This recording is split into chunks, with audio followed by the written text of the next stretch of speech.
when you listen, you get more power. I'm happy to just listen, and it's very powerful. It works immensely. That's one thing I wish I'd learned in my 20s, because I talked too much back then. But now I don't. I'm very careful. I just listen. Sharp, legendary, wonderful. Our guest today is Kevin O'Leary, one of the most recognizable investors and entrepreneurs in the world. The great thing about telling the truth is you never have to remember what you said.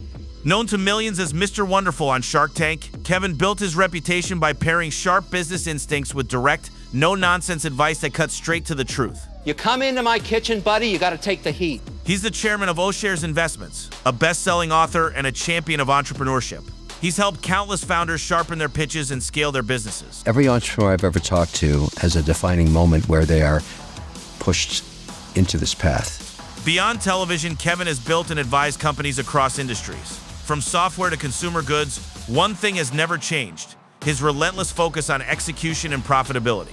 There's the people that own the store, and there's the people that scrape the shit off the floor. Whether you agree with him or not, Kevin O'Leary forces you to think differently about money, success, and business. Watches and wine go so well together. Get ready. It's time to hear some of the top-tier business advice directly from the shark's mouth.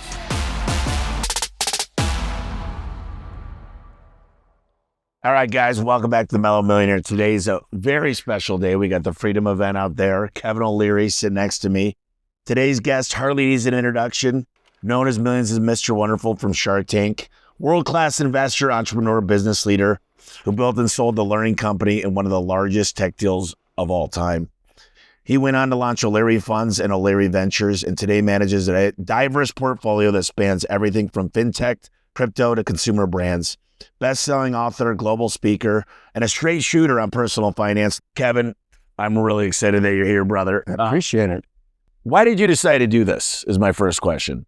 I love working with entrepreneurs, and what that room was full of was entrepreneurs, people that really understand that entrepreneurship is not a destination, it's a journey, and we're all in it together, and we were sharing our thoughts together. I really enjoyed that session because there's a lot of energy in that room. But that's what it's about. When you start a business in America, it's only a third of the population can pull it off. I mean, it's not for everybody, and I'm not telling people to do it, but if you are going to do it, you want to talk to other entrepreneurs. You want to share ideas. You want to help entrepreneurs not make the same mistakes that I made. So I kind of go through that journey saying, here's what worked, here's what didn't, here's what I've learned recently, here's what I've applied, here's how it's worked. I want to share. You want to give back. That's the way I look at it. What do you think about the home service industry? It's probably one of the best times ever to be in it. Not only technology advancing it, it's never going away. It's never going to be replaced by AI or any of this disruption stuff. It's the core of most people's net worth is where they live, and they care about it. It's a spectacular industry. You know, we run at my company 25,000 jobs a month. And you know what's crazy? What happened through COVID is we were deemed essential. And I've been through 2008, as you know. The multiples went from 10 to 12 to 14 to 18 to 20x. Yeah. Isn't that crazy? 20x. And it's hard to do the math, really, of 20x multiples on EBITDA. Then I learned about annual reoccurring revenue. You get a multiple of that. Yeah. And it's fun stuff. So what do you look for when you make an investment? I look exactly for that. How do I get my money back, first of all? Secondly, how stable is the reoccurring revenue? How risky is that recurring revenue? Like, what would make it stop? I mean, I'll pay way more for a safe investment that has recurring subscription or whatever it is to keep continuing every month. That's what you're describing, and that's why it's valuable. And it turns out the whole market feels that way. And so these multiples have increased for a reason. It's the safety of the investment. First, to return the capital invested, and then to accrue the benefits of a renewed pace of free cash flow. That's very, very valuable. People covet those kind of investments. And so it takes executional skills too. You have to have someone that can execute, that can do it. But if you understand the model and how to acquire a customer and how to maintain it, and it generates cash, that's pure gold. And that's what this business is. That's why it went from a 7 to a 20. That's not you or I deciding. The market decided that because that's what the market wants. And so you're very lucky to be in that space right now. Very fortunate. And I think it's going to 6X in the next 7 years. And I watch a lot of people. There's a lot of jobs going away. And it's scary. It's kind of scary in a one way. I mean, I just heard Bill Gates come out and say in 10 years, there's going to be a government subsidized. You're going to have to pay people to live because robots next year, Elon Musk, it could cook for you. It could walk the dogs. I mean, where are we going? What do you think about in the future? You know, I've listened to that narrative for multiple generations now. And I bet you if you were, you had a family business back 150 years ago making horse-drawn buggies, and you went and saw the first car roll off the Ford production line with 4 tires on it and an engine in it, you say, oh, we're dead. I mean, we're all going to lose our jobs. That's not what happened to the economy.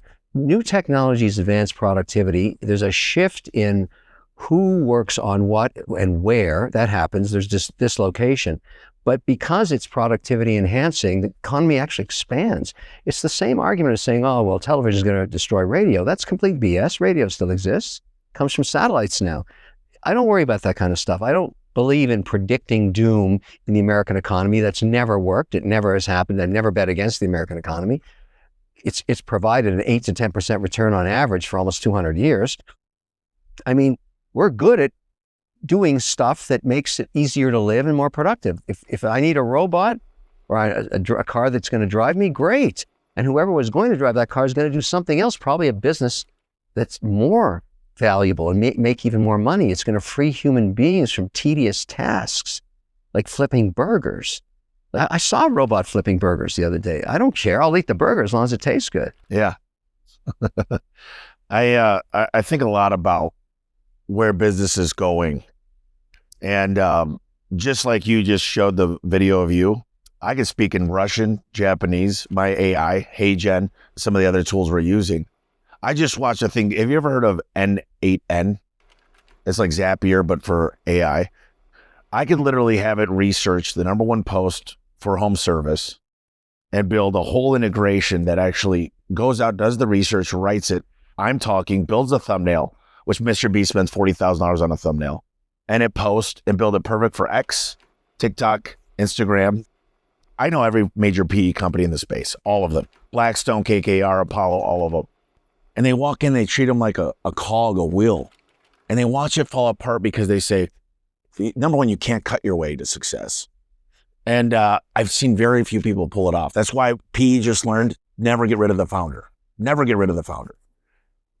What is that? I don't know if you've ever seen that when they go in and they start looking at balance sheets and income statements and cash flow, and they try to figure out a way to absorb make it more profitable very quickly. Have you ever seen that in business? Yeah, I see that all the time. The challenge is the analysts that do that work have never actually run a business. It's a problem with PE and venture capital. Until you've actually made payroll on a Wednesday night, you don't know what it's like and how hard it is to run a business. And to just use the metrics of, okay, I'll put debt on it, or I'll change this, I'll change that, and it's going to be more profitable, rarely works out. And the PE guys aren't that stupid anymore. They're starting to realize they got to partner with the founder, figure out a way to keep them motivated. So a founder in their 60s or 70s is looking for some liquidity for generational reasons, but they don't necessarily want to stop working. And so the better strategy is to partner with them. Maybe you buy, a 80% control position and you cash out the family, but maybe some members want to stay working and they know all the customers. That's a much better model. And you give them incentives to actually work as hard as they did when they controlled it. It doesn't always work, but it works a lot better than just buying it out and thinking you can just parachute in some random CEO that doesn't know anything about the history and the culture. And I would also say something that you touched on at the beginning of this question about technology. You should use every tool that you can afford to advance productivity, both personally and in your business, because your competitor definitely is. And I'll give you an example. Damon got me into this. I'm going to pull it out of my ear. This is an IFB, a Bluetooth IFB from a company called Starkey. I don't own any of Starkey. Why am I wearing this thing? This thing is connected to my phone. It reads to me every communication I'm getting. Even if it comes in a foreign language, it translates it into English for me. I've chosen 5 different languages because I'm doing business in the Middle East. You can use it for all kinds of purposes. if you've got a bum ear, you can use it as a hearing aid. But if I want to listen to the conversation over there, I can tune it to listen in over there. Now, these are not cheap, $6,000.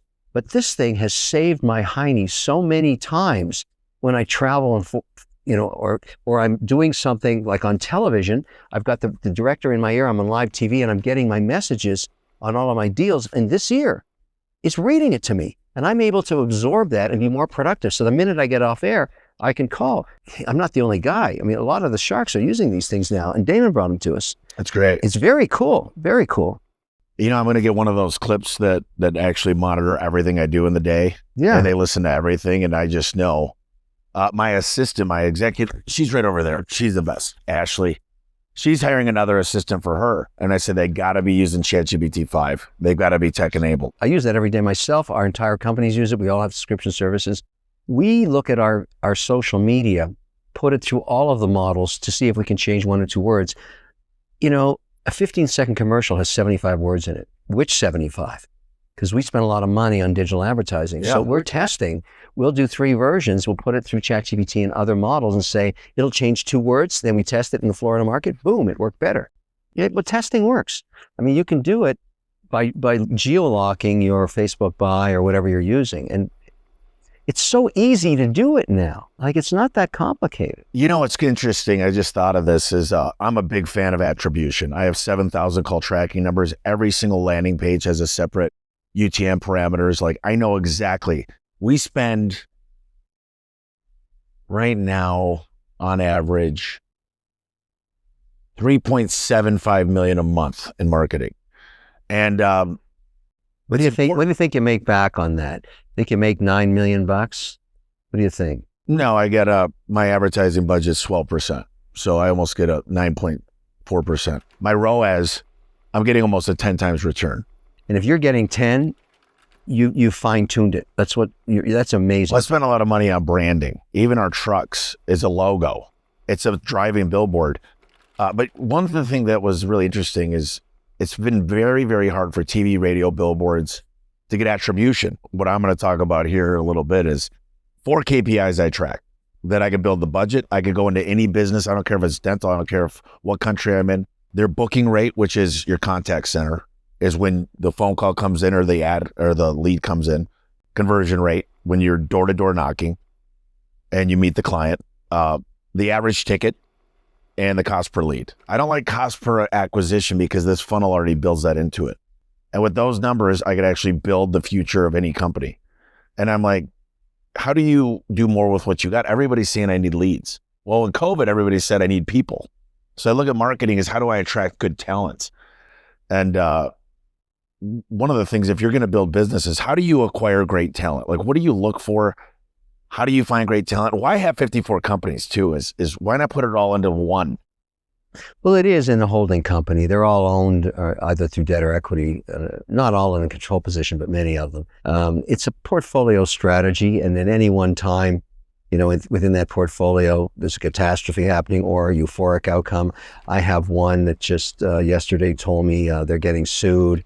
And then an hour later, I get a phone call from another saying they're going public and they're going to be listed in 3 weeks. I own a huge piece of that.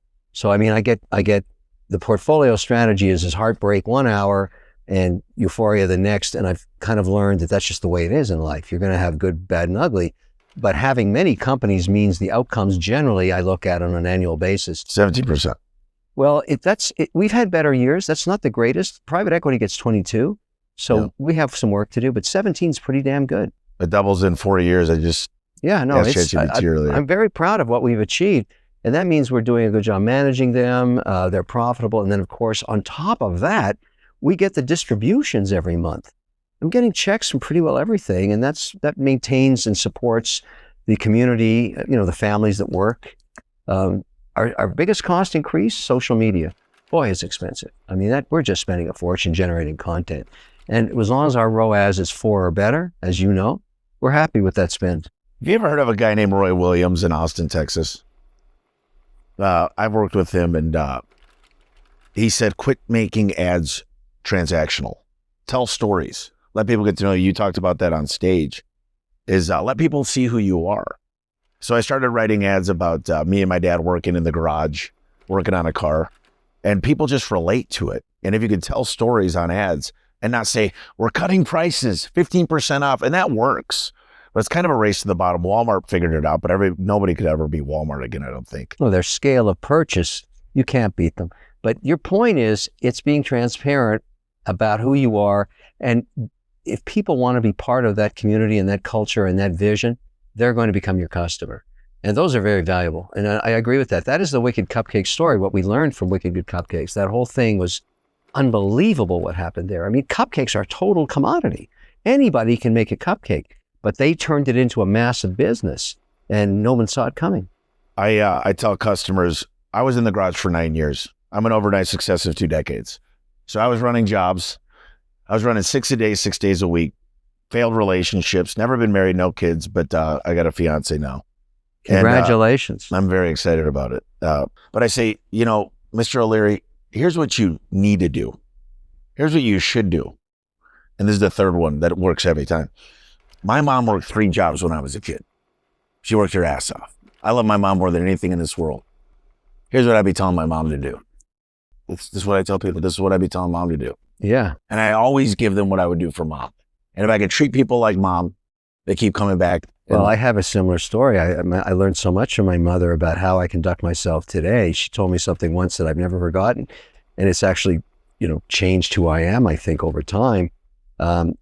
Always tell the truth. She said this to me, always tell the truth and you'll never have to remember what you said, which is very hard to do in the moment because when you tell people the truth, sometimes they don't like it. It's still the truth.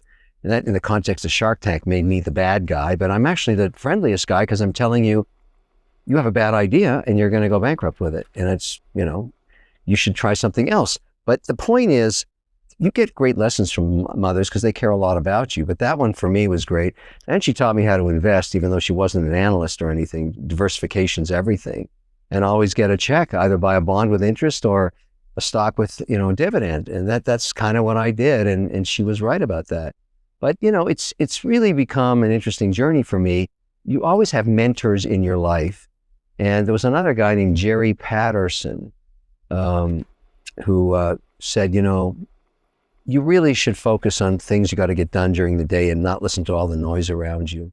He was actually a hockey agent, the first guy to bring in a Russian hockey player into the NHL, which was really controversial, but he did it. And he was my partner in a company called Special Event Television. We used to shoot the intermissions in Boston and Detroit and New York, for the league. Yeah, I mean, it was, so I really got involved in hockey in 1988 to 85 when Gretzky was in the league. And I learned so much from Jerry, just about how to conduct business. And I learned a lot about hockey and the game it's become and about professional sports. There's so many different lessons you're going to learn in your life through your journey. And you should always pull knowledge out of everything you're doing. And it just makes you a better and more productive entrepreneur, I think. Ben Hardy, Dr. Benjamin Hardy and Dan Sullivan, I don't know if you know them, but they wrote several books. Who Not How is one of my favorite. And just the cliche or the message of who. How do we get the right who's? I love when I walk in a board meeting, everyone says no to me. How do you get the right people on your team? What do you look for? What I do, and I've changed this recently, maybe the last 3 years, the right people are ones that can work within the team on a mandate that everybody agrees on. So they're all going in the same direction. But you don't know that when you hire somebody. You're not sure. So don't hire them.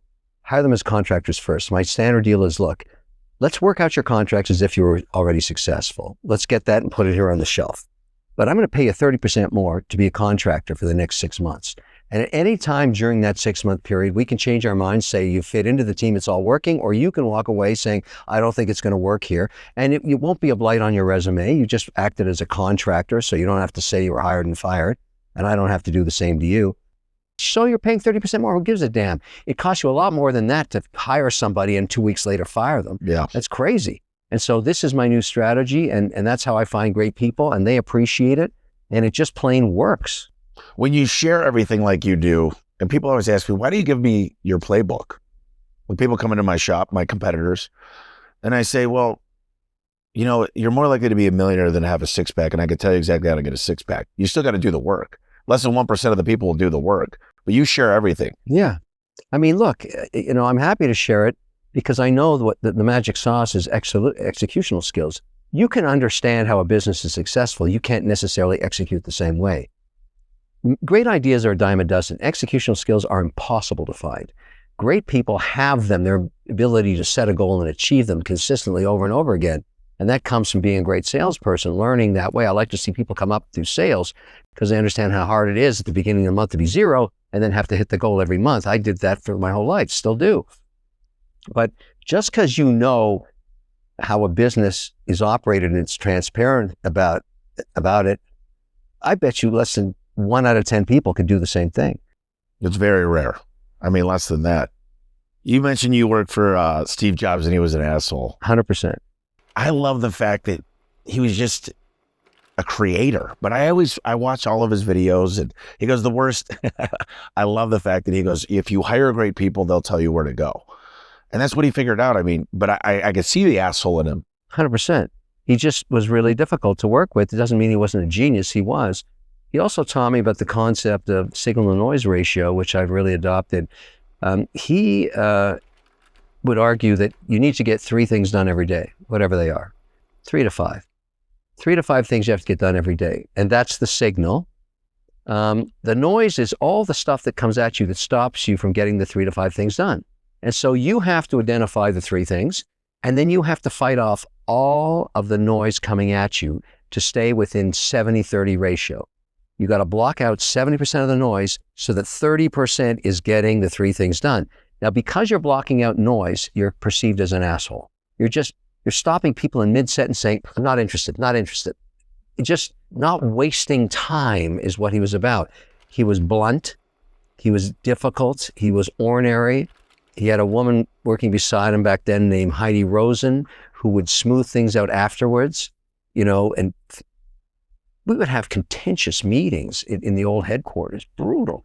And he would just, be brutal. And some of my staff would be crying when it was over. And then Heidi would call me on the way back to SFO and say, look, we're going to pay you the $12 million for the update or whatever it is. But she wouldn't even apologize for Steve. We were past that. I didn't need to. And there was no text back then. He would email me at 3 a.m, Boston time, and expect an answer within 5 minutes. And I would give it to him because he was such a huge client. I'd wake up for that. That was him being on signal. And so I've kind of adopted that too. You got to understand you will get stuff coming at you all day. You mentioned you hired the CEO. And when I learned about equity incentive programs, equity incentive programs gives people a stake in the outcome. And if you do them right, you make a lot of millionaires and you make a lot of owners. How do you feel about equity? I 100% believe in it. Often my model, often if there's an operating business, someone comes to me and says, let's start this operating business. It's my idea, but I want you as an investor. I'll say, look, I'll do a 70-30 deal with you. I'll do 70, you do 30. But the minute you hire somebody that needs equity, we get equally diluted. So we start at 70-30, and then as new people come in, we equally get diluted. That makes the person who's running the deal, the guy with the 30%, sweat every hire because he or she is also taking the hit. The dilution. And so, but they know they have to give away some. And as the business grows, they keep giving away, and they have to because I believe everybody that's important to the business should have some sweat equity in it. How do you build a brand of somebody in there that's $1 million revenue in plumbing? What would you say the core essentials are to build a brand? Like Mike Rowe, everybody loves the guy. Nobody talks bad about him. He's done a great job of that. Brand building is now storytelling. That's what it is. And I think telling a transparent, honest story about who you are, what you do, how you provide services, what matters to you and your community of customers, that stuff is the only way you can build a brand. And then what happens is if you are a great provider, the customers start talking about your brand, your company, your service. And they're the best ambassadors. They're the best advocates. They're the best advertisers for you. And that's why you have to spend most of your energy taking care of them. And the ones that are the noisiest ones are the squeaky wheels that are the most valuable. It's such an amazing thing. And I talked about this in the presentation. Unhappy customers are very valuable because they give you an opportunity to make them happy again. And then they become The biggest. Biggest advocates. And so you should spend a lot of time taking care of unhappy customers, and they become a huge asset to you. No matter what it takes, you got to solve that problem. You know, I used to take all the 1-star Yelp or Google calls myself. And I'd call them up and I'd say, listen, I'm so embarrassed that this happened. And your time's important. Can you tell me exactly what went wrong? And all you have to do is let them talk. And I just listen. And I would listen for 10 minutes and I go, that is so embarrassing. I'm sorry. And I'd make it right. And, with 25,000 clients a month, we make mistakes. Of course. And we learn from those mistakes. Yeah, but you're guaranteed to make mistakes and you have to learn from them. But that's brand building. I mean, it's customer service in every business. I don't care what it is, financial services or, HVAC or plumbing. It doesn't matter. It's customer, then employees, and then shareholders in that order. I ask 3 questions, and I love these questions for you in particular. What's one piece of game-changing advice that you wish you knew in your early 20s? To reverse the ratio of talking and listening, most people talk 70% of the day, listen 30. You should actually listen 70% of the day, talk 30. Because when you listen, you get more power. You understand where you're at. I was taught this by one of my women CEOs a few years ago. She said, Kevin, you talk too much and you're not listening. And you should try reversing it and see how powerful you're going to become. And she was right. It helps you a lot to just listen. Listen, go into a meeting and just listen. And sometimes there's an uncomfortable moment. You don't say anything and they start giving you information they didn't want to because they feel socially uncomfortable. I don't feel uncomfortable. I'm happy to just listen. And it's very powerful. It works immensely. That's one thing I wish I'd learned in my 20s because I talked too much back then. But now I don't. I'm very careful. I just listen.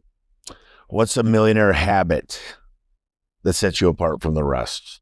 What I've learned, and I've started to do it recently, is I try and spend about 30% of my day doing something that's outside of my comfort zone, something I'm completely uncomfortable about that I don't know how to do. I'm going to learn it. And that's exercising the brain.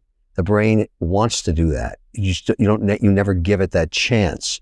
You're always staying in your comfort zone, and that's very bad. And so I'm trying all kinds of things that I thought I could never do, and it's helping me immensely. And recently I took on acting. I've never been an actor. I'm dyslexic. I can't memorize lines. Well, I found out a way to do it, and that's helped me on other things. And it was an amazing journey for me. I don't know what it'll lead to, but it was a hell of an opportunity, and I did it. And you can judge for yourself. It's a movie called Marty Supreme coming out Christmas Day. It's a big movie with Timothée Chalamet and Gwyneth Paltrow, and I'm in this movie as an actor, and check it out. We will. If you had to start over tomorrow with $10 million, but you still got all your connections, $10 million, what are you doing with it? I would do what I do now. I would diversify my holdings into, I have a very simple rule: no more than 20% in any one sector of the economy. There's 11 sectors. No more than 5% in any one stock or bond or crypto. But there's one thing I do break the rule for, and that's real estate. I have 31% of my, net worth in real estate, and I've been a developer my whole life, and so doing, real estate is what I do. It's a core. And, I've done everything from climate control storage to luxury condos or whatever. And right now the hot sector in real estate is data centers. So I'm doing that. But I like real estate. You can touch it. It never goes to zero unless you put too much leverage on it. And so, I'm very careful about how much debt I put into my equation. I keep a very low debt ratio. I want to be able to survive debt. And because I went through 2008 in real estate, that was pretty tough. So it's kind of learning from the past experiences. But I take that 10 million and I think I could probably, do well with it by just being diversified. Who do you look up to? Who's somebody that you just are like? Obviously, I know your mother had it. Yeah, of course. But I think the guys that had most impact in terms of how I look at it was Steve Jobs and now Elon Musk, who's 100% signal. He has no noise. It's made him very awkward socially, obviously. But look at what that guy's produced and how successful he is in so many different sectors. Every mandate he takes on, he's wildly successful. It's just sort of... he really, really understands the metric of spending time on the things that matter. I've seen him walk away from a conversation midstream when he realizes there's no value here. I understand why he does it, and I think he's achieved a lot. He's a good example for people to understand the whole noise to signal ratio. And I think, I just look at executional skills. I look at what's the mandate, when does it get done? Is it achieved, yes or no? The rest is all BS. And if people that come to me and say, look, I want you to invest in me, I've had a couple of failures and I learned from my mistakes. And I ask them, why did that last business fail? And they start blaming everybody else except themselves. Blame these two fingers instead of these. And I always say, you own it. It failed because you screwed up. The only person responsible for failure is you. And you spent the last half hour blaming everybody else, including the market. I'm not going to invest in you. If you don't understand why you failed, why would I want to invest in you? You should, every time you fail, you should own it. If you're an entrepreneur, it's not anybody else, it's you. You're the reason. And if people ask you, you should tell them the truth. I love it. We're going to wrap up here in a minute. I'm a big reader, and there's several, I guess, depending on the sector, but if you had to pick a book that was just like change the way you do things, How to Win Friends and Influence People is probably one of my favorite, but what would you say is a book that is the game changer? I think Keith Richards' autobiography. I've read many books, but that one really, it's a huge book, and it's all about his life. But there's so many lessons to be learned in terms of longevity and focus in that book about sticking on mandate. And even through all of the problems he had, including drug addiction and getting arrested and all this stuff, the guy knew what he wanted to do and what he was good at and how to do it. And look at the success he's achieved. And I think everybody should read that book right from the early days when he was, in junior school in England. And just realize there's a lot of lessons. He's very transparent in it. There's some tough parts in there. All right, close us out. Leave us with something for the listeners. And by the way, I really appreciate you being here, brother. You got it. Well, I really enjoyed it. This was a fantastic day. If you ever get a chance to come to one of these sessions, you should. It's a group of entrepreneurs just talking about building businesses. And I think there's nothing more noble than that. And I've really enjoyed it. Thank you. Thank you. Thanks so much for listening to this episode. Like always, we're going to close it out with the Tommy Truth, which is a little slice of wisdom from me to you that can help guide you in whatever you're striving towards right now. The companies I've invested in, I'll give you a cool example. I put $4 million in a company for 35%. It will exit next summer, and that $4 million will turn into 80. It's crazy because this is not uncommon. They're everywhere. And there's a lot of those investments I've made. But it takes money to make money. And I got to continue to be successful. And then all of a sudden, when you got $500 million in Goldman Sachs, they do a lot of special things for you. If you look it up, they treat clients completely different at $500 million. And then that's how the rich get richer. It's crazy. And that's it, guys. We'll talk to you next week.